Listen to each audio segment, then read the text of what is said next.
Jacilyn. Hi. Jacilyn is going to be one of 56 authors that is at the Festival of Books and Creativity at the end of June in Novi, Michigan. I am excited to hear all about your book and what else you have coming down the line. Well, I'm very lucky I was able to write this book with my sister. It is about it starts off from basically the girl's perspective. So you see her growing up with her best friend, and then one summer before high school, he completely disappears off the face of the earth. So she's just very bound and determined, knows something's wrong, knows he would have told her if he was leaving, and is wanting to figure out what the heck happened to him. So you kind of flash forward and see her graduating college with a journalism degree, is moving to the city to figure out because that's where he was from, like what happened and all this stuff.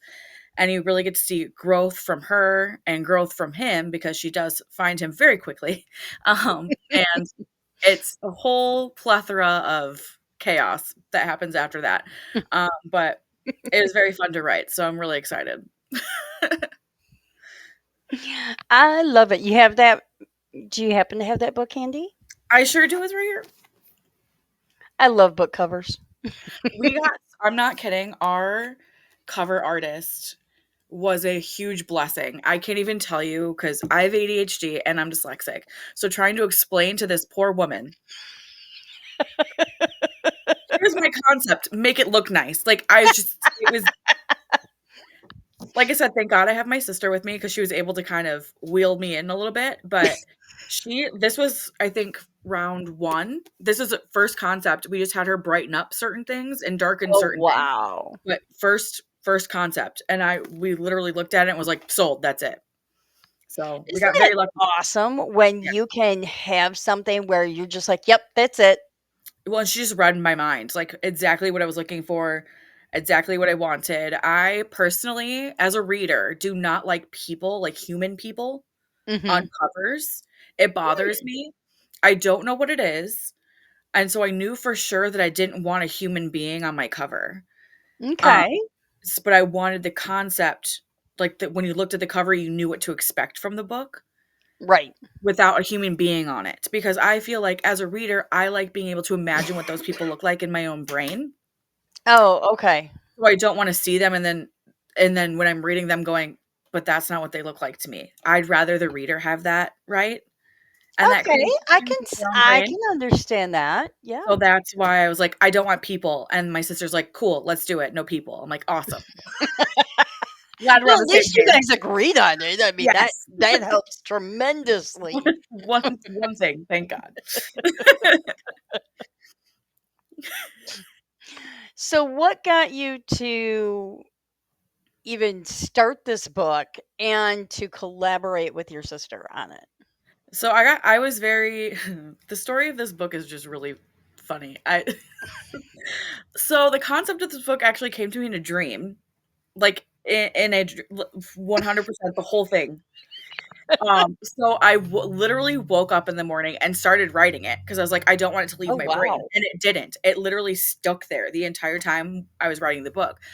And like I said, I have ADHD and dyslexia, so I knew, like starting off, I knew that I was going to have my sister, who's an English teacher, Mm, um, at least look it over for me, like let me know, right. like, hey, your grammar here sucks. Like you used the wrong there. Because I do that and she gets really annoyed. So and I knew that was going to be a thing for me, and I didn't want to at the time, couldn't afford to hire an editor.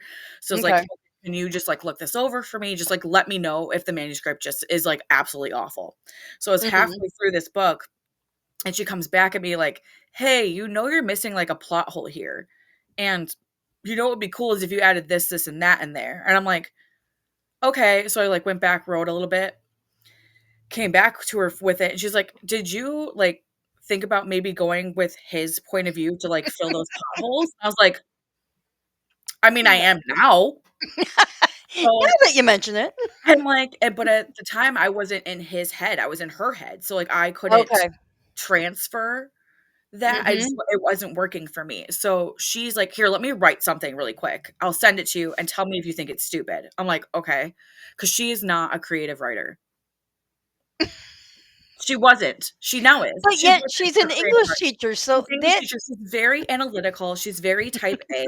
She's just, and it's fine. It works for her. So I was like, all right, cool. Let's see how this works. She sent it to me and I was like, Deanna, where did this come from? This is amazing. And she's like, really? You think so? I'm like, yes. So I went through and added fluff because that's what I do. I make yeah.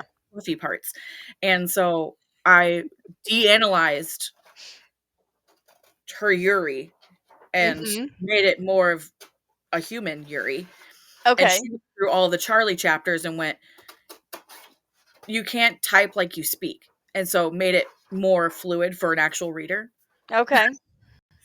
So it ended up working out really well. And you can definitely see if a person knows us, when you meet us and you read the book, you will totally see who wrote what where.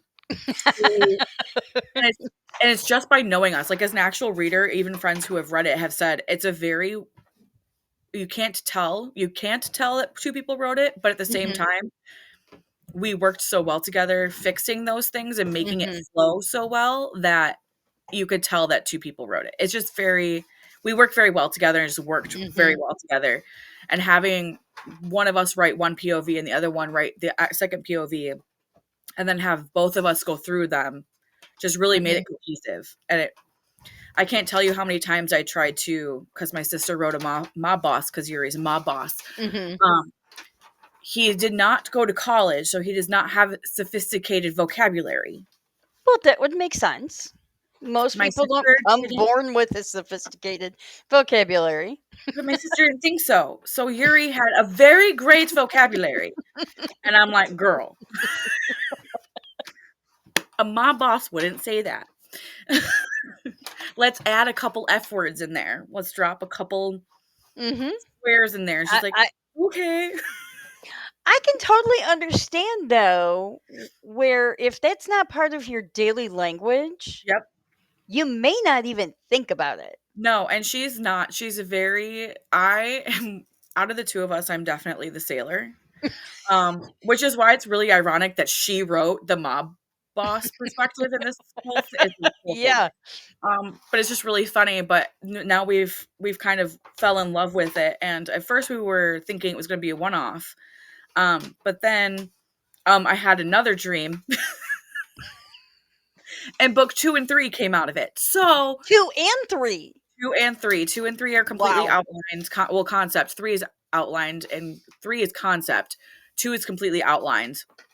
Um, and then I was talking to a couple of my friends. I'm a huge fantasy reader. I Mhm. love everything fantasy. And in my head, I've always been like, there's no way I can create my own world. I just can't Mhm. do that. I would get lost in it. And I came up with this really great dystopian fantasy concept that I'm considering writing by myself, but I have talked to my sister about possibly writing it together. So we do Okay. have some concepts that this series for sure we will figure out together. We'll finish together. Mhm. Um, and we do have some other ideas in the works for more young adult Oh, type okay. books. But because of who we are as individuals, me alone, if I have books that are just me, Mhm. will definitely be more adult content, whereas she definitely gears more towards young adult content. So I like that. I will have the adult content. I will have the adult content, and she's definitely more young adult content. So, Okay. which is how this book is like, because this is a dark romance, but it's Mhm. closed doored. Right. So the reason why it's dark is the concepts. The concepts in here are very dark. It's very Mhm. advanced for a young person. So a young person could read it. And it's a safe space for them to Mhm. explore romance before they go full deep dive. Yeah. But it's also got have some it has some very dark themes in there that can be kind of tough for a Mhm. 15-year-old to follow, but a 19-year-old will like to be able to read something that isn't fluffy. So Right. it's a nice mix of those two. Mhm. I just love the way you put it. It's fluffy, which for It's my fluffy. brain goes one of two directions, neither of which has anything to do with reading. One, it goes to food because we had dessert fluff, and the other is fluffy bunnies or kitties, and it's like, okay, Nip, nip, nip. No. the way thing my brain works though is a little bit odd. I understand. So you've got that. So what do you like to do outside of writing? And do you have a day job? My day job is I'm a jack of all trades, I guess is the best way to put it. Okay. I work with the local audiologist. I do her social media marketing. I also Ooh. am her assistant, so I clean hearing aids and work with the community members in that Hmm. aspect. But I also am a licensed cosmetologist, and I work at a local salon part time, doing nails and facials. Oh. So that's my day job. Um, I'm also here in the bookstore. Yep. Um, well, I will be here in the bookstore more. I just moved back to the area where the bookstore is located, so I'll actually be in store more. But I do a lot of our marketing and our event coordinating, Mhm. um, hand in hand with my sister. She's been doing more of the graphics lately with our events coming up, but I do a lot more of the networking and the marketing and the event coordinating for the store itself. But I'm also very active in our community theater. So Oh. there is no slowing down for me. I'm quite literally on the go literally every day. I was gonna say, I think that takes up everything and leaves no time for hobbies. So, Nope. I mean, that's why I write. That is my hobby, and I read a mhm. lot. So Okay. Fair. Very good. So tell me about the theater. What are you doing? Do you have something coming up? yeah, I just finished, a musical. We just did Jesus Christ Superstar. We just Mm, closed that, what is it, 2 weeks ago now? And okay. then I will be in a couple of weeks, I got cast as Greta in The Murder of the Orient Express. So that will be going on in a couple Oh. of weeks. So I am in full swing of that as well. And then I will be taking a break this summer since in June, July, and August, we have so many author events going on that I couldn't do theater even if I wanted to. So because because that's one of those things that you actually have to be in town for. yes, yes, I have to actually be present. You can't Zoom that in. I mean, No. wish you Unfortunately not. could, but Wouldn't be you as wouldn't be as you effective. no. They'll carry around the tablet. Right? "Here's my dance moves, I swear I'm good at this." Doing dance moves at an event Yeah. while on the tablet. That Yeah. would be interesting. Like, "Please buy my book. Hold on, I need to sing a second."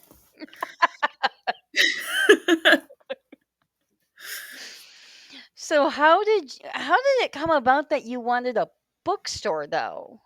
That's When you because your background isn't screaming bookstore to me. no, it's not. My sister and I grew up very much involved in reading. Mhm. Um, like I said, I have a learning disability, so I wasn't able to read until I was about by myself, until I was about 12 years old. Mm, So my mom was very insistent on us reading and very insistent on us being literate. And I think during COVID was the big thing for us. Like we fell into reading hardcore during COVID because like what else are we gonna do? Um, mhm. so we read almost every book we had in our house at that point. So Oh, we're like, wow. okay, well, what are we gonna do? Like we need to buy more books, but there was nothing local. Like in our Okay. area, we had no bookstore, none. Mm, We had to drive an hour north or an hour south, and the hour north was a used bookstore, and the hour south is Barnes and Noble. So it's like, and you're in the middle of a lockdown, so it's not like Barnes and Noble is open. So we resorted to Amazon, and I'm like, this is dumb. Like, why is there no local bookstore? We could have mhm. um, gone to the library, but even then it was all digital. And I'm like, I want to hold a book. Yeah. So during that time, I looked at her. I'm like, I wonder if we could, like, what it would cost to open a bookstore, and that way, Okay. I have a background in business, so I was like, you know what, I want to budget this out and like really see if this is something that is achievable or not. Mhm. My sister knows this about me. I have a lot of great ideas and zero follow through. Okay. So she was like, Yeah, okay. But I did it. I went through, I budgeted, I found a bunch of places where we could get sidelines. I went on a couple of websites, found Ingram, figured out what we could do, like how much it would cost to get a full stock in, like all this stuff Mhm. from like a small tiny store to like a bigger store, how much it would cost us to Mhm. just start. And I showed her and I'm like, we could make this work if we got a small enough space. Mhm. And from there, we're kind of like, okay, well, if we knew exactly, she knew exactly where she wanted the store to be. She's lived here longer than me, so she knew where the foot Okay. traffic was. She knew where people would be. Like, we have a ton Mhm. of events and stuff that happen in the summer, especially. We're a bay town, so like a lot of people come here for just for the water. So Okay. she knew where would be the best place for us to be. So I was like, okay, we would need to find something affordable on that road, like on that strip, Hmm. which is very impossible, I was just gonna say, that's usually not hand not in hand. possible. And so I was like, great, okay, cool. This is never going to happen. And then I was actually doing a photo shoot here in town for another author Mhm. because I do book reviews and I do audiobooks. So I was Oh, helping okay. her and I was doing a photo shoot for her graphics and stuff and saw the sign for the building that we're in. And I took a picture of it and sent it to her and went, I think I just found our location. And she's Mhm. like, call the landlord, see if you can get in for an actual walkthrough. I walked through and I called her, FaceTimed her, and went, look, he's asking a quarter of what everybody else in the street is asking for. Like, we Mm. need to jump on this immediately. So I Yeah. think it took us 2 to 3 weeks to figure out money, figure out what we were doing. I put the initial money down to hold the place. And Mhm. we literally were on rush order at that point, like get everything we needed. We got the space. We got a bunch of new books donated. The community found out we were coming in and a bunch of people showed up. I can't even tell you how many boxes of used books popped up, but literally That they is saved us. awesome. They saved us because I'm like, I can't even tell you because we told everybody we don't want to be Goodwill. We Right. want, if we're going to have used books, we want them to be good quality. We want to be new and used, but gently used. Yep. And people are just popping out of the woodwork to support us, to have us here, to have something local and Mhm. and family owned. Basically, they're just super excited. So I can't even tell you how much the community really has kept. The community 100% has kept us open. That Um, is awesome to but have. they've been amazing, and we got very very lucky with it, and it literally spurred out of need, I guess, for us. Mhm. We wanted a bookstore, and with her working with students and knowing that like if there was more access and if Mhm. we could participate in more things with the school, with the library, getting more authors in um, Mhm. this area itself is not, I want to say they're not uneducated by any stretch of the imagination, but Right. reading is not highly enforced. It's a very farm area. So a lot of Okay. it, well, I'm not going to need this because I'm going to be working on the farm when I'm older. Yep. Like, but there's just so much more out there that they don't realize. So being able to have this store here and give them that option of exploring in their Mhm. minds something else is just a huge gift. So being able to have that opportunity is amazing. But 100% the community has kept us here. If it wasn't for the community, we wouldn't be here.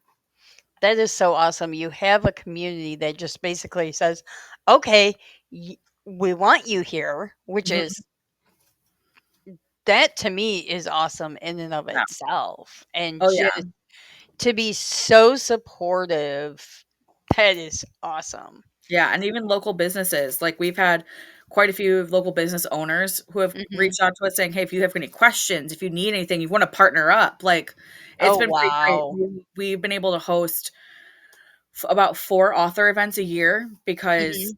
our local areas have been giving us discounts on location, so we don't have to charge astronomical chair prices or table prices for Oh, local that's authors. awesome. 'Cause we're very rural, so a lot of the Yeah. authors in this area do have to travel, like how we're driving downstate.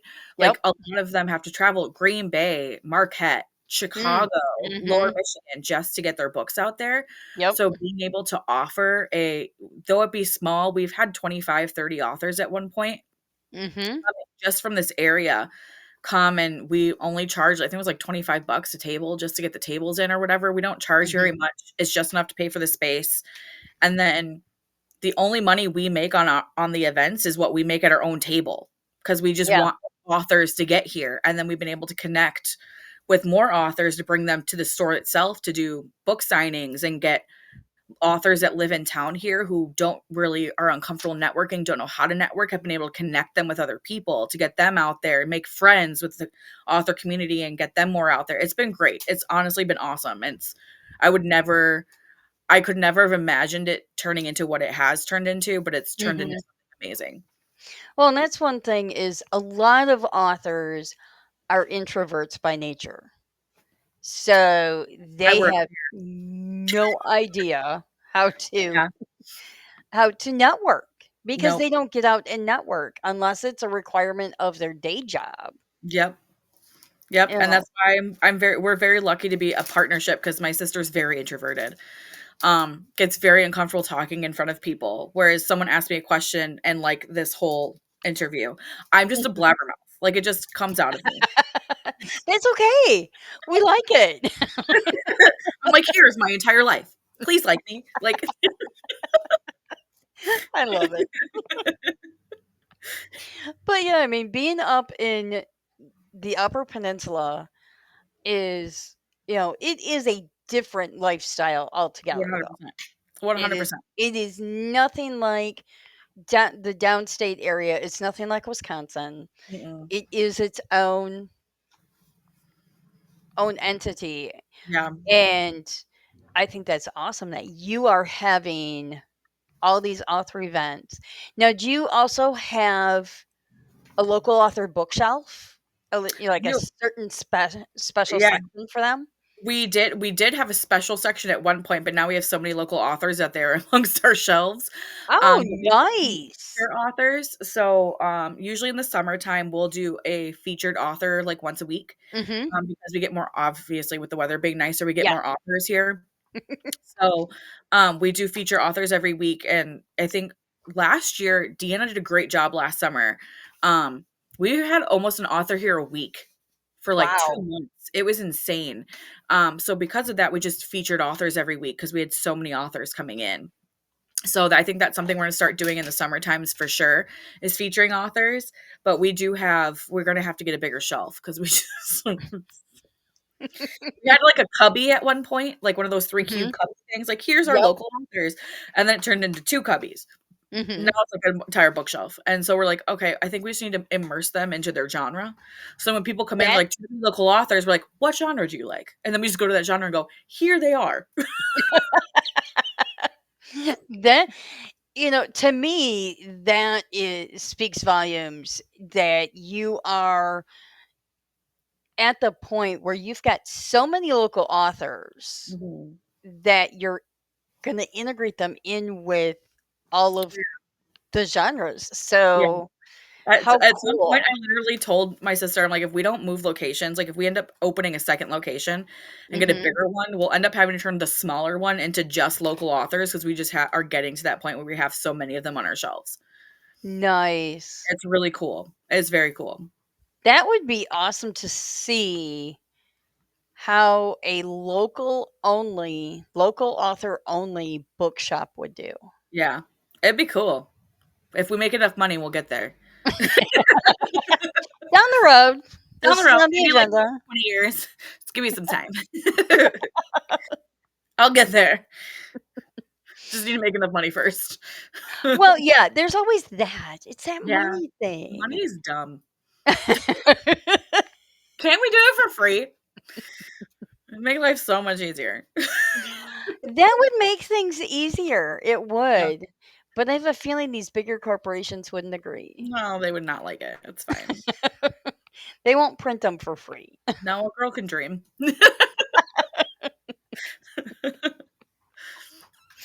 Well, awesome. I cannot wait to meet you in person because you're up in the Upper Peninsula, which do you guys have snow right now? No, we have rain Oh, we have again. rain down here. Yeah, this morning I could have sworn it was going to be sleeting, but it was actually warm enough that it was just rain. That's that's a good thing because we have rain, but we have much warmer temperatures. But hopefully in June, we are gonna hope that we have wonderful weather Oh, yeah. because we're gonna have 56 authors in Novi at the 12-mile crossing at Fountain Walk, and that to me is It's gonna be just awesome. incredible. About 300 titles. Wow, that's impressive. That's amazing. So, and approximately 46 genres are represented within those 300 titles. Wow, that's amazing. So yeah, it's one of those things that I love numbers when it comes to stuff like that. Yeah, Don't ask me to add the numbers up because I can do formulas same. and the spreadsheet program does that for me. I do not manually do this. But it to me it's always really neat to see what kind of numbers that we're gonna bring in, and who knows, the number may grow before we get there. Let's hope. That'd be cool. So we are gonna have a good time. I think it'll be lots of fun. Yeah, we're excited. We're excited to be there, so looking forward to it. And I will see you in June. Thank you so much for taking time out of your day Of to course. join us here and talk about all of your writings and bookstore. Yeah, thanks.